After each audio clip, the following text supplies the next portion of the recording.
আমরা ক্ষমতায় আসছি, এই দেশকে আমরা দেখে রাখবো, এই দেশকে আমরা সৃষ্টি করেছি। আপনাদেরকে এই জায়গাতে দাঁড়িয়ে, এই কোরিয়াতে দাঁড়িয়ে আমি একটা কথা দেই, কোনো ইন্সপিরেশনের জন্য কথা দিচ্ছি না, কারণ আমি জানি কি হচ্ছে ভেতরে, এটা আমি জানি। অনেক কথা পাবলিক ফোরামে আমি বলতে পারি না, নানান রকমের ব্লগ আছে। তো একটা কথা বলে রাখি, আমরা ক্ষমতায় যাচ্ছি ইনশাআল্লাহ। ওই যে নবাব বলে গেল না শুরুতে যে মাসুদকে মেরেছে বাচ্চার জন্য ওষুধ কিনতে গিয়ে, ও চাপাইয়ের ছেলে তো, ওর ভাষা তো খুব সুন্দর। আমার ওর কথা শুনে চোখে পানি এসে গেছে, আমি চোখ মুছেছি বসে বসে। ভাই আমার গ্রামের বড় ভাই পাতাবসি বাড়ি। ও তো এই স্মৃতি কোনোদিন ভুলবে না, না ও তো ভুলবে না, আমি ভুলে যাব, ও তো ভুলবে না, ও তো প্রতিশোধ নিতে চাবে একদিন। না না, বাংলাদেশ আওয়ামী লীগ বিচার ব্যবস্থা দ্রুততা করবে, মাথায় রাখবেন। কখনো এটা বলবে না যে আমরা একে টাঙ্গাবো, ওকে মারবো, ওকে পুতবো। বাংলাদেশ আওয়ামী লীগ কখনো কোনো অন্যায় করে না। আপনাদের যত কষ্ট থাকুক, যা থাকুক, বাংলাদেশ আওয়ামী লীগ কোনো অন্যায় করবে না, বিচার করবে। বিচারের মাধ্যমে আপনারা স্যাটিসফাইড হবেন যে বিচার দ্রুততার সাথে বিচার হবে। আপা আসসালামু আলাইকুম। আপা অনেক ধন্যবাদ, আপনি এখানে আজকে বক্তব্যটা দিলেন। অনেক মানুষ আজকে একদম তন্ময় হয়ে আপনার কথা শুনেছে। আপনি নিজের চোখে দেখলে আপনি বুঝবেন যে সবাই কিভাবে শুনেছে আপনার কথা এবং কত ইন্সপায়ার্ড হয়েছে। আপা, বাংলাদেশের উত্তর একটাই, সেটা হচ্ছে শেখ হাসিনা। বাংলাদেশের উত্তর একটাই, সেটা হচ্ছে যে বাংলাদেশ আওয়ামী লীগ। আপা অনেক অনেক অনেক অনেক ধন্যবাদ, আপনি সময় দিয়েছেন। এখানে রণভাই যেই আয়োজন করেছে এবং অন্যান্য নেতারা যে আয়োজন করেছে, এটা দেখে ভীষণ রকমের মুগ্ধ হয়েছি। এখানে এত কাজ ফেলে সবাই আজকে এখানে এসেছে, আপনি তো জানেন এখানকার জীবনযাপন কেমন। আপনাকে আবারও অনেক ধন্যবাদ। বাংলাদেশের একটা মাত্র উত্তর, শেখ হাসিনা একটা স্লোগান দিবে সবাই। আপা আপনার স্লোগানটা শুনবেন, তারপর আমরা বক্তব্য শেষ করবো। প্লিজ আপনি একটা স্লোগান দিবেন, জয় বাংলা, জয় বঙ্গবন্ধু। আপনি এই যে সকাল থেকে সন্ধ্যা পর্যন্ত এই 20 ঘন্টা 22 ঘন্টা জেগে থাকেন, প্রোগ্রাম করেন, এইটা আমাদের জন্য অনুপ্রেরণা। আমরা যখন ক্লান্ত হই আমরা কিন্তু বলি শুধু যে আপা যদি পারে আমরাও পারবো, এইটা আমাদের জন্য অনুপ্রেরণা। আপা অনেক ধন্যবাদ। আপা 500 কিলোমিটার দূর থেকে এসছে আপনার বক্তব্য শোনার জন্য, 500 কিলোমিটার দূর থেকে এসছে।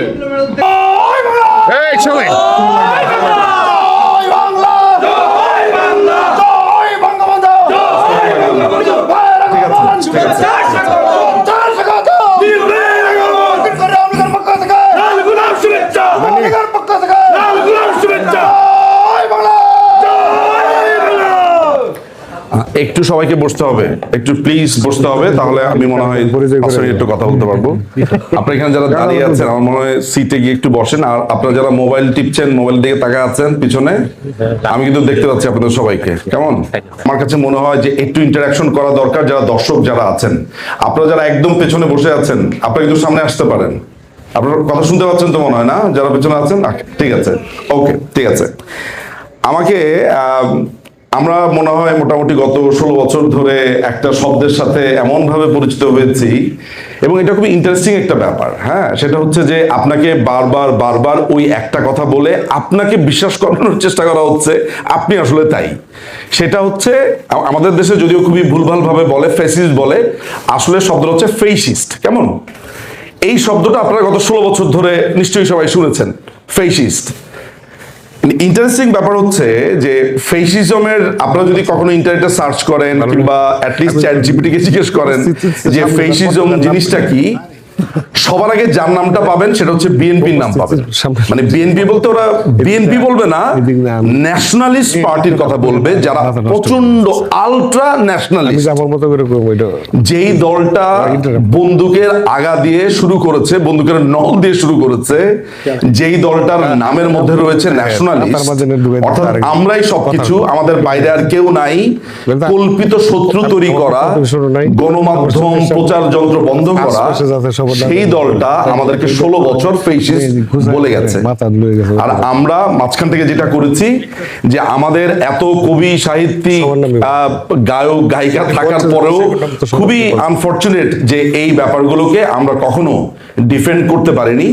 আজকে মাননীয় প্রধানমন্ত্রী শেখ হাসিনা এবং বাংলাদেশ আওয়ামী লীগের সভানেত্রী তার বক্তব্য শুনলেন, এরপর আমার মনে হয় না যে খুব বেশি বক্তব্য আপনাদের সামনে দেওয়ার রয়েছে। বা শুরুতে আমি কয়েকটা জাস্ট 3-4টা পয়েন্ট বলে আমি শেষ করব। প্রথম যে ব্যাপারটা আপনাদেরকে বললাম সেটা হচ্ছে ফেসিজম। আপনারা যদি একটু তাকান সেটা হচ্ছে এমন যে ফেসিজমের একটা বড় ব্যাপার হচ্ছে অন্যকে কথা বলতে দিবে না, কথা বলা যাবে না। এমনকি এমন একটা ঘটনা গতকালকে ঘটেছে, আমি জানি না আপনারা সেটা লক্ষ্য করেছেন কিনা, সেটা হলো তুরাগের পানিতে পুরো লাল হয়ে গেছে, এটা নিয়ে আমরা সবাই কথা বলেছি। বাংলাদেশ পুলিশের পক্ষ থেকে তাদের ভেরিফাইড পেজ থেকে বলেছে এইটা নিয়ে যদি কেউ কোনো কথা বলে, এইটা নিয়ে যদি কোনো পোস্ট দেওয়া হয় তাহলে তাকে গ্রেফতার করা হবে। অর্থাৎ মাসুদ ভাই 1975 সালের পরে 1975 সালে বঙ্গবন্ধুকে হত্যার পরে ওই হত্যার কথা বলা যেমন অপরাধ ছিল, ইন্ডেমনিটি অধ্যাদেশ করে এই তুরাগের জলে লাশ ভেসে উঠেছে সেইটা বলাও আপনার জন্য এখন অপরাধ হয়ে দাঁড়িয়েছে। এখন আপনি আমাকে বলেন তো, যদি এইটা ফেসিজম না হয় তাহলে আসলে ফেসিজমটা কি? রাত্রের 11টার পরে 10টার পরে গত 16 বছর আমি আসিফ নজরুলকে দেখেছি বাংলাদেশ আওয়ামী লীগের পিন্ডি চটকাতে। আমি গোলাম মাওলা রনিত যদিও এখন আমাদের যে যা বলে হয়তো আমাদের পক্ষে অনেক কিছুই যায়, রাত্রে 10টার পরে 11টার পরে আমাদের বিপক্ষে যেসব কথাবার্তা হতো, এমনকি আমি গতকালকে বেশ কয়েকজন সাংবাদিকদের সাথে কথা বলেছি যারা এমনও বলেছেন যে ভাই আপনাদের বিরুদ্ধে এত কিছু বলতাম কিন্তু কখনো গ্রেফতার হতে হয়নি, কখনো ডিজিএফআই এর অফিসে যেতে হয়নি, কখনো কারো হুমকি ধামকি কিচ্ছুর মুখে পড়তে হয়নি। অথচ এখন দেখেন এমনও ঘটনা ঘটেছে 5ই আগস্টের পরে, আমি জানি না আপনারা সেটা দেখেছেন কিনা, কয়েকটা রেস্টুরেন্টে ঢুকে আপনার এই তৌহিদি জনতা নামে এরা ঢুকেছে রেস্টুরেন্টে, সেইখানে বলেছে যদি গরুর মাংস সেখানে বিক্রি না করা হয় এটা ভারতের ষড়যন্ত্র। আপনি জানেন যে স্টার কাবাব নামে একটা কাবাব ঘর আছে বাংলাদেশে, জানেন তো নিশ্চয়ই, সেইখানে যাতে সব ধর্মের লোকেরা যেতে পারে সেই কারণে তারা আপনার গরুর মাংস রাখে না। তাদের ওইখানে গিয়ে বলেছে এটা হচ্ছে ভারতের প্রতিষ্ঠা। ঠিক আছে, তো এইটা যদি ফেসিজম না হয় তাহলে ফেসিজম কোনটা আসলে? আপনাকে কথা বলতে দেবে না, আপনাকে মেরে ফেলবে, আপনাকে খুঁজতে এসেছে কারণ আপনি আওয়ামী লীগ করেন, আপনি ছাত্রলীগ করেন। বাই দ্য ওয়ে, এই 5ই আগস্টের পরে বাংলাদেশে সবচাইতে যারা স্যাক্রিফাইস করেছে, যাদের রক্তে এরকম এই টকটকে এই যে চেয়ারগুলোর মতো লাল হয়েছে, এটা হচ্ছে বাংলাদেশ ছাত্রলীগ। বাংলাদেশ ছাত্রলীগের রক্তে এই দেশ রঞ্জিত হয়েছে। আমি তাই বলে বলছি না আমাদের অন্যান্য অঙ্গ সংগঠন, আমাদের মূল সংগঠন তাদের কিছু, আমি বলছি বাংলাদেশ ছাত্রলীগ। আজকে আপনি সুমনকে দেখেন, বাচ্চা একটা ছেলে, ও মনে হয় কোন একটা দোকানে কাজ করতো, তার বাবা বলেছে গরিব সন্তান, বাবা বলেছে ছোট বাচ্চা ছেলে। কে বলে যে জিরা আমাদের সাথে নাই? আমি তো দেখছি এই যে পেছনে বসে আছে এই ছেলে পেলেগুলো, এগুলো তো সবগুলোর বয়স আমার মনে হয় 22-23 বছর 24 বছর, সব জেনজি এখানে। তাহলে এই কথাটাও কিন্তু আমাদের উপর দিয়ে চাপিয়ে দেওয়া হচ্ছে। এই যে আমি দেখতে পাচ্ছি পেছনে ছেলেদেরকে অ্যাটলিস্ট চেহারা দেখে বোঝা যাচ্ছে যে ওরা যে বলছে যে জেনজিরা একটা প্রজন্ম আমাদের কাছ থেকে হারিয়ে গেছে, এটা আমরা বলবো না, আপনারা বলেন যে আমি জেনজি, আমি আওয়ামী লীগ করি। আমি জেনজি এইভাবে বলবেন, আপনি বলবেন যে আমি জেনজি, আমি আওয়ামী লীগ, সবাই বলেন। কারণ এই কথাটা, কারণ ফেসিজমের একটা বড় ব্যাপার হচ্ছে ফেসিজম আপনার কানের মধ্যে বারবার বলতে থাকবে, আপনাকে বিশ্বাস করাবে, আপনাকে বারবার বলবে। আমি ওই জালালউদ্দিন রুমির একটা গল্পও পড়েছিলাম এমন যে কিছু ছাত্ররা ক্লাস করবে না, তারা সিদ্ধান্ত নিয়েছে যে তাদের শিক্ষককে, যে শিক্ষক ক্লাস না করলে পিটুনি দেয়, ক্লাসে যেতেই হয় তার ক্লাসে, তারা সিদ্ধান্ত নিয়েছিল এমন যে ওই শিক্ষককে তারা রাস্তার মোড়ে মোড়ে দাঁড়িয়ে 50 বার বলবে স্যার আপনাকে দেখে অসুস্থ লাগছে। ওই শিক্ষককে এরকম 50 বার বলা হয়েছে, সব ছাত্ররা মিলে এই বুদ্ধি বের করেছে। ওই শিক্ষক 50 বারের সময় সে আসলেই বোধ করেছে সে আসলে অসুস্থ, অর্থাৎ তাকে এটা বিশ্বাস করানো হয়েছিল সে অসুস্থ। আপনাকে বিশ্বাস করানো হচ্ছে যে কোনো জেনজি আমাদের সাথে নাই, আমি তো এখানে দেখতে পাচ্ছি সবই জেনজি, মানে সামনের সারি বাদে আমি তো সব ইয়াং ছেলেমেয়েদেরকে দেখতে পাচ্ছি। ফলে আপনারা যদি এক একটা প্রচার মাধ্যম, প্রচার যন্ত্র না হন এবং না বলেন বুকে হাত দিয়ে যে আমি জেনজি, আমি আওয়ামী লীগ করি, আমি ছাত্রলীগ করি। এই যে তুরাগের জলে আজকে লাশ ভেসে উঠেছে, অনেকেই বলে যে আমরা প্রতিশোধ নিব, আমরা লাশ টাঙিয়ে রাখবো। আমি এটা বলি না এবং কাউকে বলতে এটা উৎসাহিত করি না। আমরা বাংলাদেশ আওয়ামী লীগ কারো লাশ টাঙিয়ে রাখার দল না, আমরা কোনো সন্ত্রাসী গোষ্ঠী না। আমরা যা করব সেটা হচ্ছে বিচার।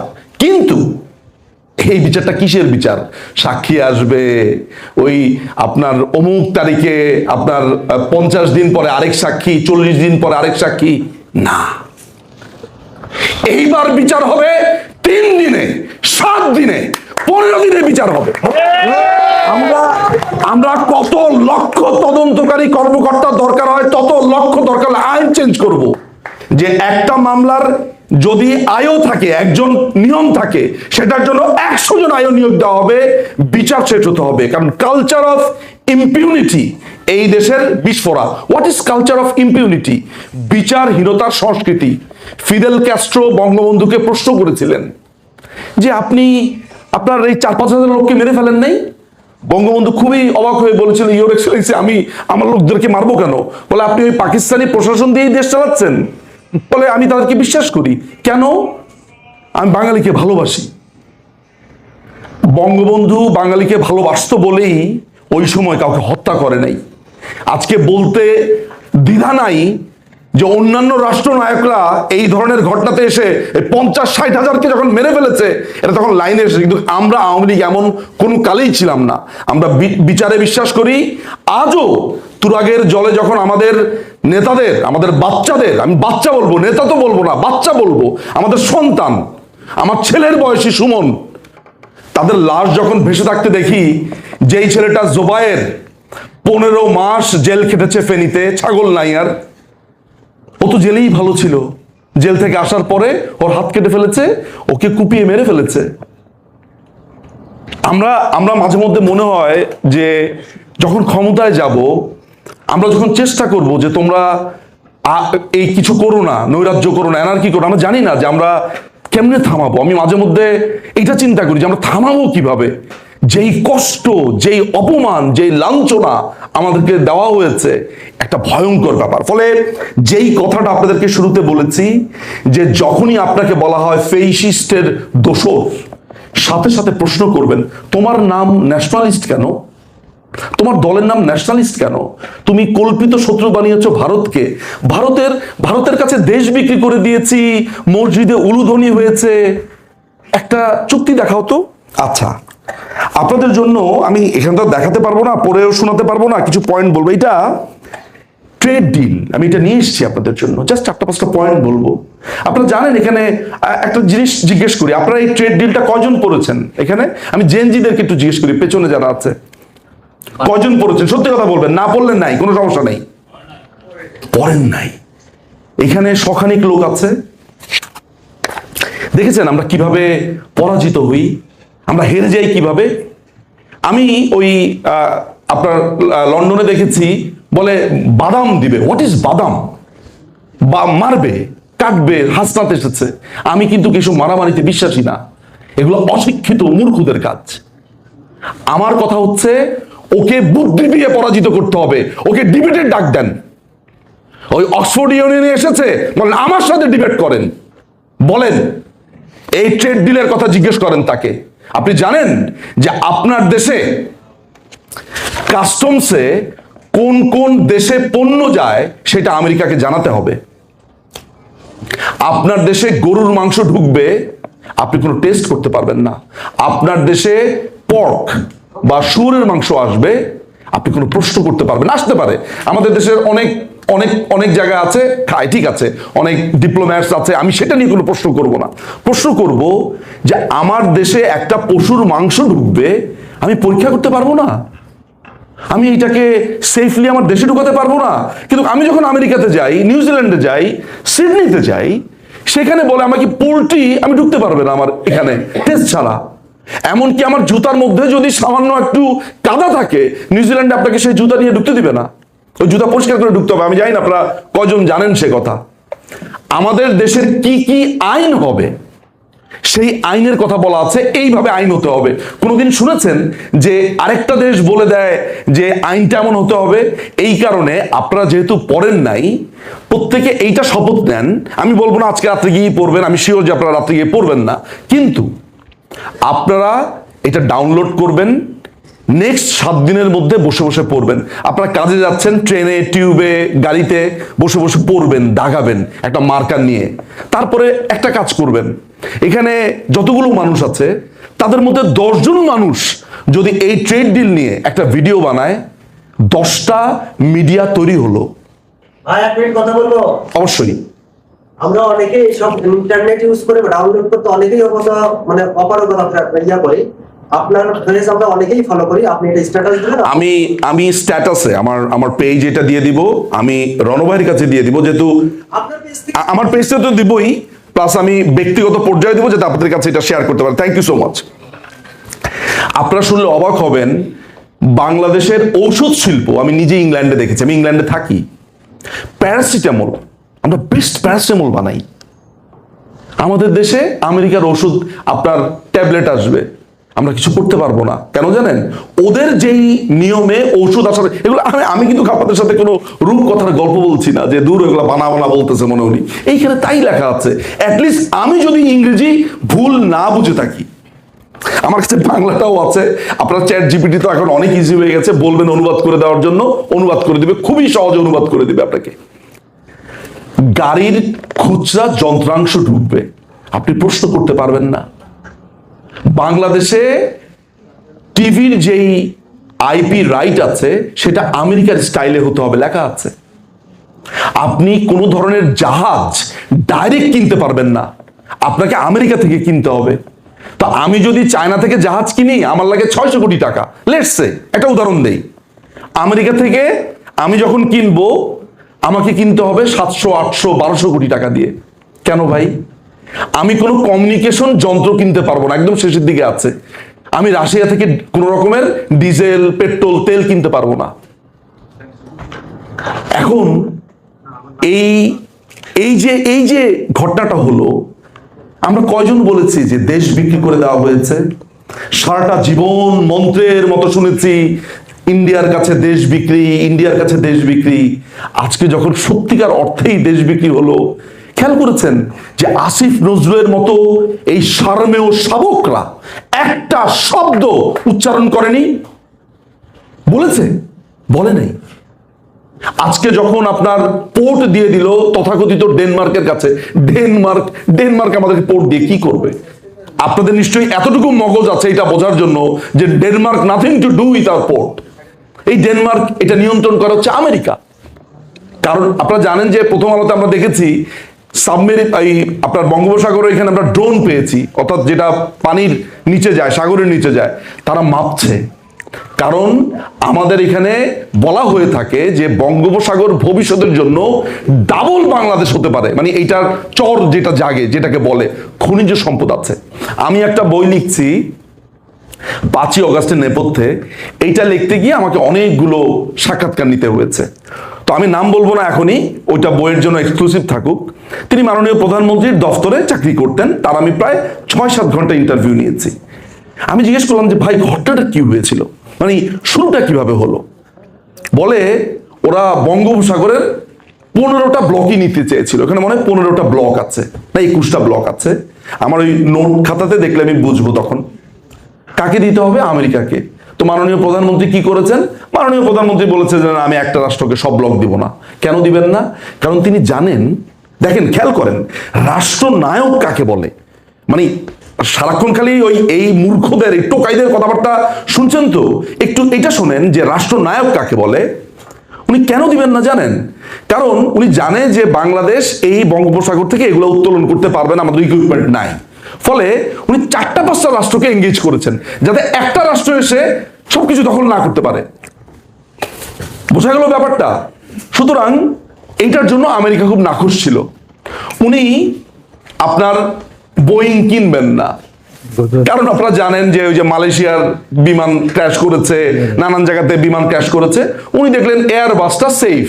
এয়ারবাস হচ্ছে আপনার ইংল্যান্ড, ফ্রান্স আর আরেকটা কান্ট্রি মিলে বানায়, মানে ওদের ইঞ্জিনটা বানায় এয়ারবাস কোম্পানি আর বোয়িং একটা কোম্পানি। আমাদের ফ্রান্সের প্রেসিডেন্ট আসলেন বাংলাদেশে, আপনাদের মনে আছে নিশ্চয়ই, একদিনের সফরে তিনি এসেছিলেন। আপনারা এগুলো যখন এগুলো যখন রিফ্রেশ করবেন বুঝবেন যে কি হয়েছিল। আমার ফোনটা একটা জিনিস আপনাদেরকে একটু, আমার ফোনটা যদি প্লিজ আমাকে একজন একটু দেন, আমি আপনাদেরকে কয়েকটা তথ্য দেই, এটা আপনাদের জানা প্রয়োজন আসলে এগুলা। আচ্ছা, তো এই এয়ারবাস থেকে তিনি বিমান কিনবেন, এইটা আমেরিকার খুব অপছন্দ হয়েছে। আচ্ছা, আপনারা আপনাদের জীবনে কোনোদিন সলিডারিটি সেন্টারের নাম শুনেছেন? মানে কে শুনেছেন সলিডারিটি সেন্টার? বাংলাদেশে আছে। আমি আবার বলি, সলিডারিটি সেন্টার নাম শুনেছেন? নাম শুনেন নাই কেউ, তাই না? আমেরিকা এদেরকে 2022 সালে $508,000 দিয়েছে বাংলাদেশে। $508,000, $5,08,000 দিয়েছে। আচ্ছা, রিসার্চ ইনিশিয়েটিভ বাংলাদেশ নাম শুনেছেন? নাম শুনেছেন? নাম শুনেন নাই। এদেরকে দিয়েছে $120,000। বলছি কেন এই তথ্যগুলো দিচ্ছি। আচ্ছা, national Democratic institute for international affair নাম শুনেছেন কোনোদিন? শুনেছেন? কয়েকজন শুনেছেন? এদেরকে দিয়েছে $400,000। কি করবে এরা? এরা বাংলাদেশের ডেমোক্রেসি নিয়ে কাজ করবে। আচ্ছা, ওই সময় টাকা দিয়েছে। ইন্টারন্যাশনাল রিপাবলিকান ইনস্টিটিউট, IRI নাম অনেকে শুনেছেন, এদেরকে দিয়েছে $900,000। শেষ করে দেবো এখন। এইভাবে অদ্ভুত অদ্ভুত সব কোম্পানিকে এনজিও তৈরি হয়েছে, এদেরকে টাকা দিয়েছে। এরা কি করেছে জানেন? ছোট ছোট বাচ্চা ছেলেদেরকে, এই যে র্যাপার আছে একজন, ওই যে দেখবেন রাজত্ব নামে একটা র্যাপ সঙ্গীত করে, ওই যে তৌহিদ মনে হয় ছেলেটার নাম, তৌফিক, ওই যে কোক স্টুডিওতে তার গান হয়েছিল, আপনারা অনেকেই চিনবেন। এখন যারা পেছনে বসে আছে ইয়াং ছেলে পেলে, এরা মান্নাদের গান শুনবে না, এরা কাদের গান শুনে? এরা ওই র্যাপ মিউজিকই শুনে। ওরা ওইখানেই বিনিয়োগ করেছে, ওইখানে বিনিয়োগ করেছে। ওরা তখন কি বলছে? ওরা তখন দেশের নানান রকমের সমস্যা নিয়ে ওরা গান বানায়। তো এইটা আপনার মগজের ভিতরে ঢুকতে থাকে, মগজের মধ্যে ঢুকতে থাকে যে হ্যাঁ, তাহলে তো দেশ খুবই খারাপ আছে। এই জায়গাতে বিনিয়োগ করেছে আমেরিকা। গত 16টা বছর আমাদের মগজ নিয়ে খেলেছে, আমরা বুঝতে পারিনি। আমরা বারবার মনে করেছিলাম যে আমরা মনে হয় সুখে আছি, শান্তিতে আছি, আমরা মনে হয় এই মুক্তিযুদ্ধ স্থাপন হয়েছিল, কিন্তু আমরা কোনোদিন ভাবিনি যে আমরা যে পয়লা বৈশাখ পালন করি, আমরা যে এত কিছু করি, সেগুলোর আড়ালে আরেকটা দ্বিতীয় রাষ্ট্র হয়েছে, দ্য সেকেন্ড স্টেট। যে সেকেন্ড স্টেটে তারা বলে এই দেশে তারা খেলাফত কায়েম করবে।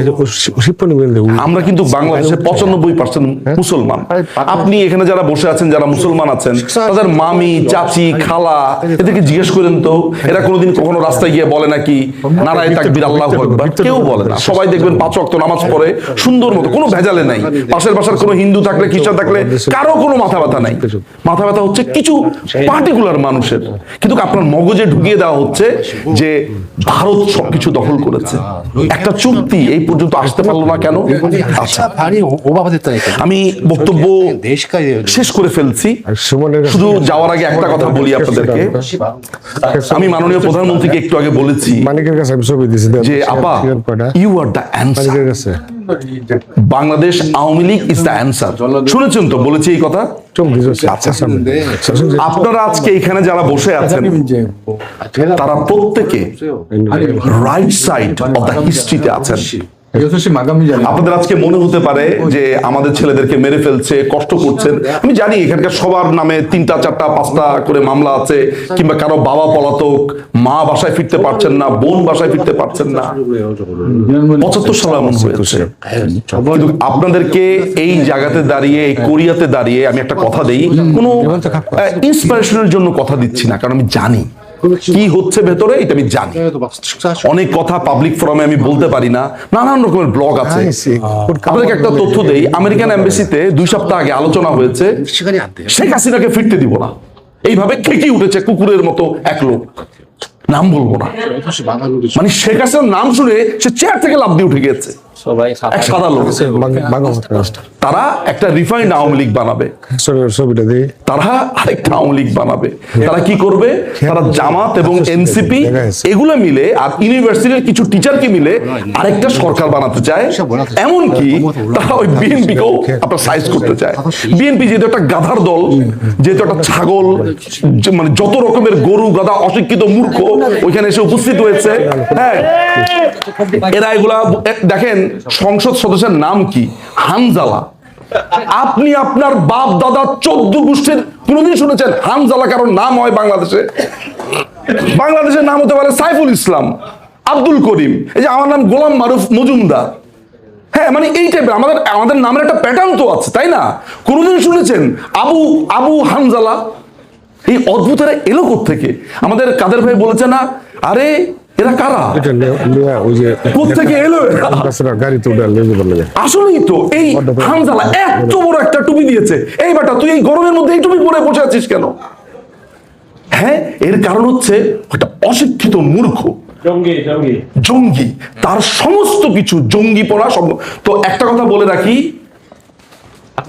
আমরা ক্ষমতায় যাচ্ছি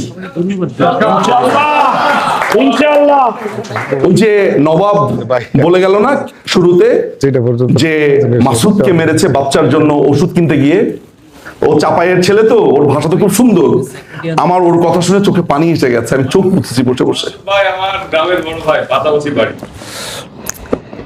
ও তো এই স্মৃতি কোনোদিন ভুলবে না। না, ও তো ভুলবে না, আমি ভুলে যাব, ও তো ভুলবে না। ও তো প্রতিশোধ নিতে চাবে একদিন। না না, বাংলাদেশ আওয়ামী লীগ বিচার ব্যবস্থা দ্রুততা করবে, মাথায় রাখবেন। কখনো এটা বলবে না যে আমরা একে টাঙ্গাবো, ওকে মারবো, ওকে পুতবো। বাংলাদেশ আওয়ামী লীগ কখনো কোনো অন্যায় করে না। আপনাদের যত কষ্ট থাকুক, যা থাকুক, বাংলাদেশ আওয়ামী লীগ কোনো অন্যায় করবে না, বিচার করবে। বিচারের মাধ্যমে আপনারা স্যাটিসফাইড হবেন যে বিচার দ্রুততার সাথে বিচার হবে। তো একটা কথা বলি, যে দলটা এখন এই হানজালাদের দল, এরা এত যে লাফায়, এদের ভোট কত জানেন? গত 60 বছর এদের ভোটের পার্সেন্টেজ জানেন? বসে বসে হিসাব করেছি, 5.30। 20 কোটি নাগরিকের দেশে 5.30 চুচোরা বলছে আওয়ামী লীগকে শেষ করে দেবে। পাহাড়ের নিচে একটা গরু এসে হাম্বা হাম্বা যেমন করে, কথাটা ওইভাবে শোনা যায়। আমার বক্তব্য আমি এই জায়গাতেই শেষ করলাম, সময় আমাদের একদম শেষ। আমরা ক্ষমতায় আসছি, এই দেশকে আমরা দেখে রাখবো, এই দেশকে আমরা সৃষ্টি করেছি। জয় বাংলা, জয় বঙ্গবন্ধু, বাংলাদেশ চিরজীবী হোক। ধন্যবাদ।